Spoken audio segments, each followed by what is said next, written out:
Has expired. The gentleman from South Carolina is recognized. Thank you, Chairman. Director, here's what I find troubling. In 2021, there were 5 FFL licenses that were revoked, but in 2023, that number has jumped to 157, I believe. That's a dramatic increase, and in my opinion, and I think we've echoed this on this side, a very stark indicator of the Biden administration's aggressive overreach against FFLs. And here's what's worse.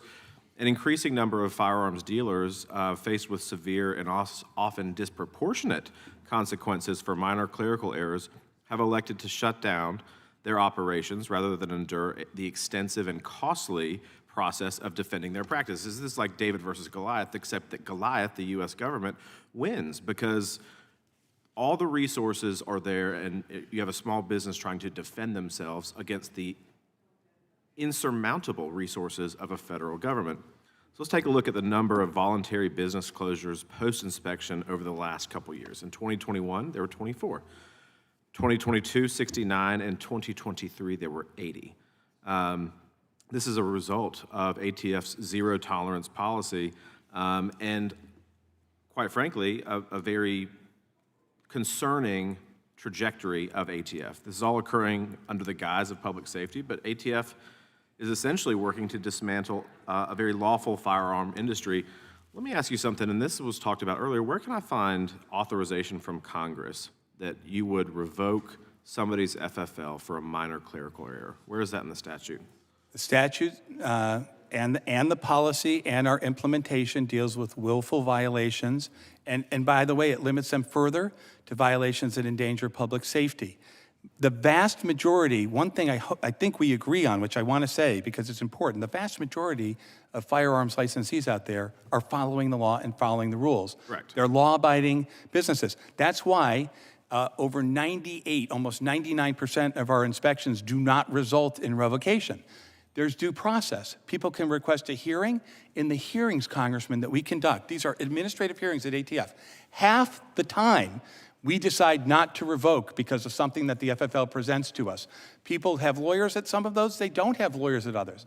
And in many cases, we work with FFLs to try and cure any defects, if they're clerical defects, to make the FFL stronger in terms of a target for people who, not the FFL is doing something illegal, but others are taking advantage of weak controls.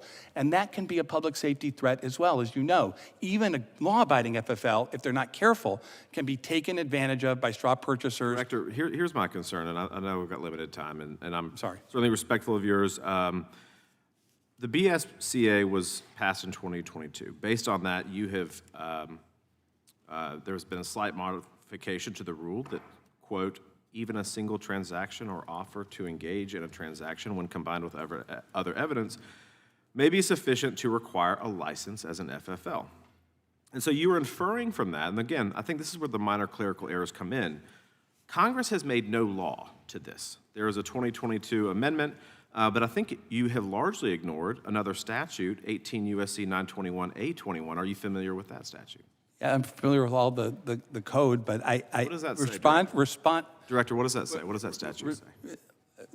I believe it's a provision you're talking about for importers. Which is the provision that you're referring to? It says that the term engaged in business Okay, so the shall engaged not include a person that makes occasional sales, exchanges, or Right. purchases of firearms for the enhancement of a personal collection or a hobby, or who sells all or part of their personal collection or firearms. That's quoted in the rule. Correct. The concern that I have, though, is that that's not the application by ATF, that you're taking a very heavy-handed approach. And again, you have to look at the disproportionality of this, is that you have the heavy hand of government, you have the enforcement, you're creating these rules, I think, which are beyond the scope of what Congress has implied or directed, and you are using this to kind of target people. And again, I'm not talking about the bad actors. I'm talking about lawful businesses who are trying to do the right thing and have minor clerical errors. Let me ask you something real quick. I want to shift gears. Could you describe Spartan? What is Spartan? Spartan is the name of the general case management system that exists at ATF. It replaced an older system.